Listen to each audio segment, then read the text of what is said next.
Prof mentioned that, and Mrs. Benicia has alluded to that.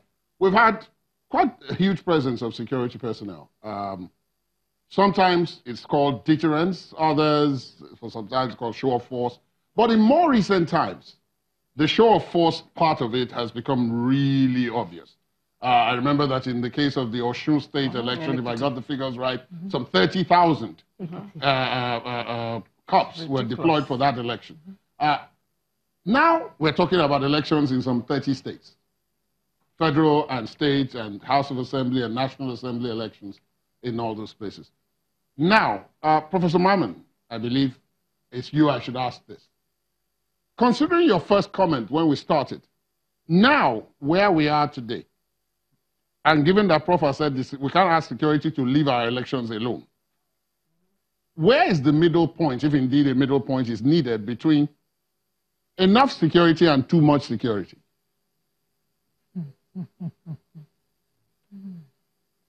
Well, thank you, Ladi. I think the key problem that should catch our attention when we are talking about security in respect of elections is the climate which politicians create, generally speaking.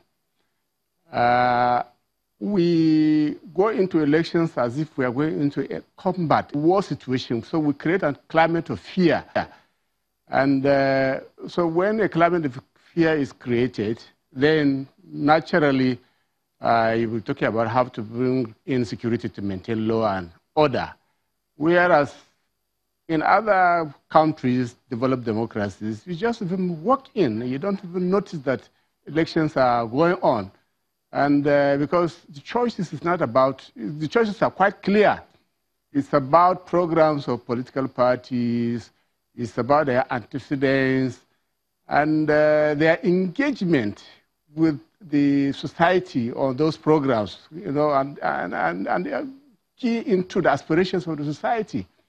But in our situation, it is not like that.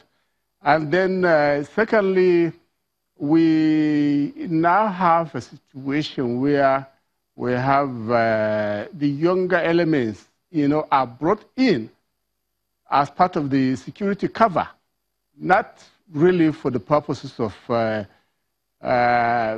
you know, educating the public or getting them to understand the programs of the parties and what is coming, but for the purposes of using them to get voted. So to that extent, we now bring in security as a major ingredient in the equation as part of the success or failure stories for organization of the election. And this is really where the problem is. But by and large, as you have said,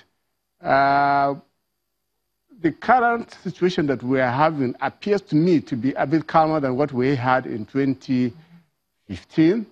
And we've seen and had some commitments, credible commitments on the part of those in charge of security apparatus to ensure that their role is not actually to facilitate election in favor of one or the other party, but simply to ensure that the climate is calm and secure for citizens to go out there and exercise their franchise.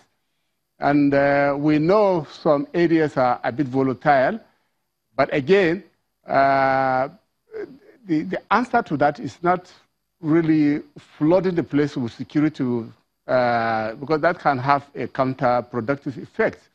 The answer to that is by the body, INEC, to ensure that it organizes its election, the materials are there on time, and then it is seen to be non-partisan, and it provides a suitable climate for people to just simply go in, exercise their franchise, and either go home or hang wherever they want to hang, other than the voting area. So once that assurance is given, I believe we should be able to see our elections run with minimum security problems. Now, thank you, Professor Mammon. Professor Dinkalu, earlier in your last comment, you talked about, from the records or from the information you have, some 850,000 security personnel are expected to be deployed during the course of this election. On one hand, that would appear to be a very large number of security men. But then, against almost 200 million citizens, of which 84 million are expected to participate in this particular process, maybe it's not quite so much. Now, the question is this. In terms of what people are prepared to do to emerge victorious at a Nigerian election, is 850,000 enough? Daddy, what is a Nigerian election? This is a Nigerian election. When you say what they prepared to do. Yes, with what Mrs. Benite mentioned about, the foreign observers and so on. I don't want us to go into that yet, but we will. I get you. But Professor Nikalu, what do you make of that? Let me take my bearing, Ladi, from what my teacher said. That's Professor Yebode.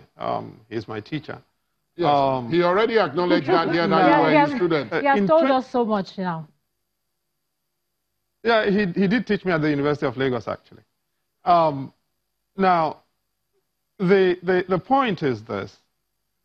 In 2011, we had post-election violence in different parts of the country, but particularly in Bauchi and Kaduna, following which the government, then the federal government, set up the Sheikh Lemu panel to look at the problem of the post-election violence. And the reason I tell this story is because the report of the Sheikh Lemu panel in 2011 took a detour through time of election violence in Nigeria.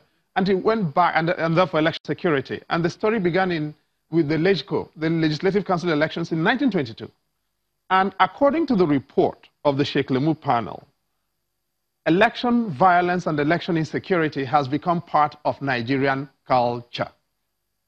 That's what the report said. And every of our elections since independence has been attended by some form of violence or the other. If you recall the crisis from the 1964-65 elections, 64 general elections, 65 Western regional elections led to the crisis of the military intervention in 1966.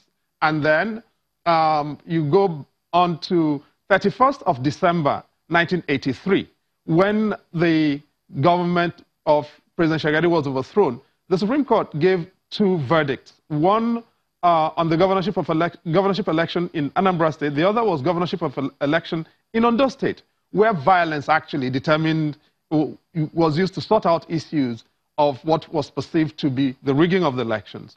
And you can continue that story up until where we are now.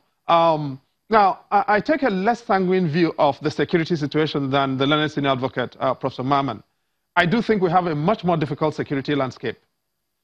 Why is that so? In 2015, we had serious violence in two geopolitical zones. One was the Northeast, where we had Boko Haram, and the other was the South-South, where we have had the Joint Task Force deployed since 1994. This year makes it 25 years of the deployment of the Joint Task Force in the Niger Delta. Today, we've got a crisis of serious insecurity in at least 4 geopolitical zones: the Northeast, the Northwest, the North Central, and the South-South. And you could add the IPOB problem in parts of the Southeast. Now, nobody is going to honestly say they are happy to be deployed in Birnin Magaji, or in Tafe, or in Maradun, in Zamfara State. Oh, okay, Prof, I'm going to have to put you on. Yes, Prof, I know you're trying to make that point. I'm going to have to put you on hold briefly so that we can go on a break. But I'm also going to put Mr. Uzi on standby, because all these issues of how to secure INEC property and on the day, the materials, etc., concern you. And we'll talk about that when we come back.